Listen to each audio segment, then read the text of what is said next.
আসসালামু আলাইকুম। আমরা এখন দেখব রিকোয়েস্টেড ম্যাথ 2। আপনাদের মাঝে রিকোয়েস্ট করেছেন মিমরাজুল ইসলাম রুবেল। উনি যে অঙ্কটি রিকোয়েস্ট করেছেন সেটা আমরা এখন দেখব। A contract is to be completed in 46 days and 117 men were set to work, each working 8 hours a day. After 33 days, 4/7 of the work is completed.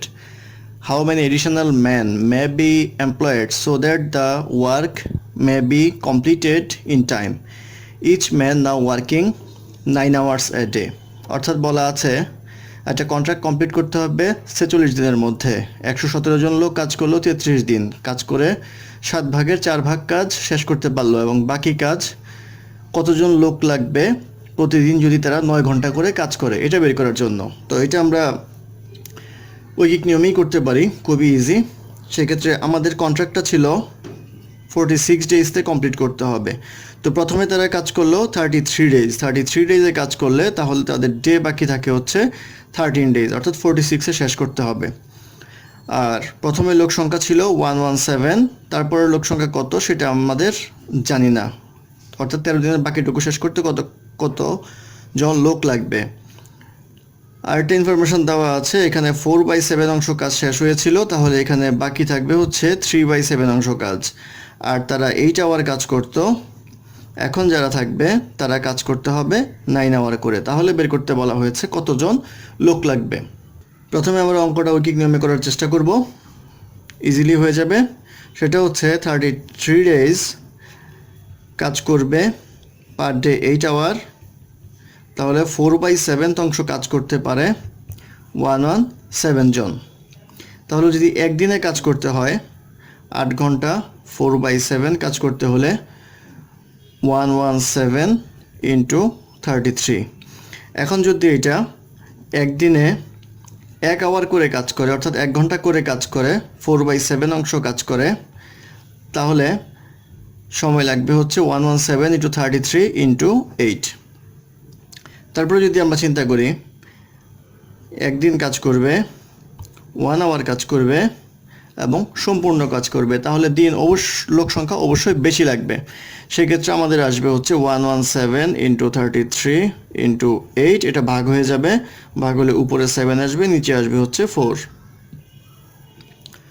তারপরে এবার আমরা অঙ্কে ফিরে আসব। অঙ্কে ফিরে আসতে গেলে আমাদের কাজটা কমপ্লিট করতে হবে 13 দিনে। করতে হবে কতক্ষণ?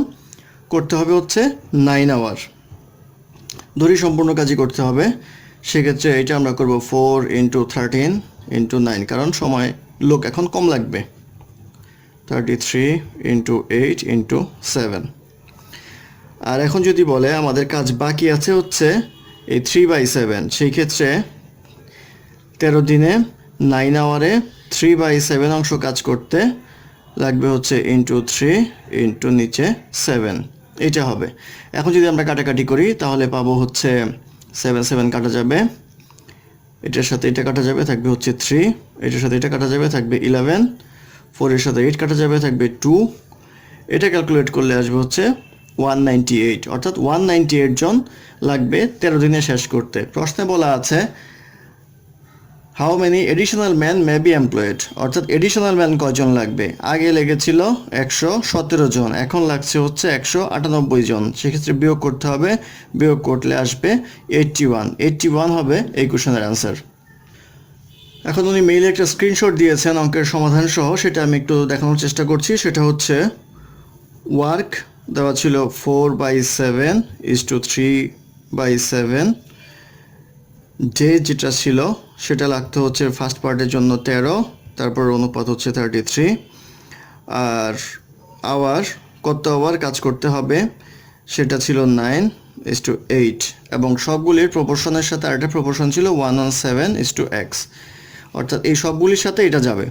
অর্থাৎ এই অনুপাতে কাজ করলে আর এই অনুপাতে যদি লোক সংখ্যা থাকে তাহলে কি অবস্থা হবে। তো এইটার যে ক্যালকুলেশন সেটা আপনার এই সাইডটা গুণ করতে হয়, 4/7 ইন্টু 13 ইন্টু 9, আর এইটা আরেকটা অনুপাত হয়, সেই ক্ষেত্রে 3/7 ইন্টু 33 ইন্টু 8। এটার সাথে এই টোটাল অনুপাতটা হবে 117:x।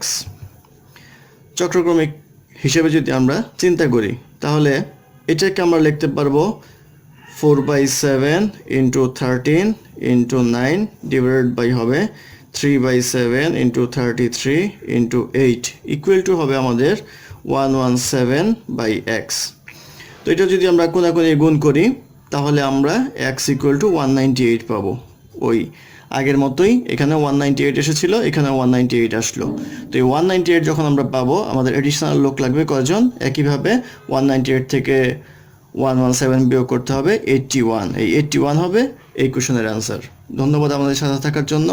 আপনাদের যদি কোনো অঙ্কের রিকোয়েস্ট থাকে তাহলে আপনারা আমাদের ইমেল করতে পারেন, অথবা ফেসবুক গ্রুপে আমাদের ইনবক্স করতে পারেন, অথবা আমাদের কমেন্ট বক্সে লিখতে পারেন। ধন্যবাদ আমাদের সাথে থাকার জন্য।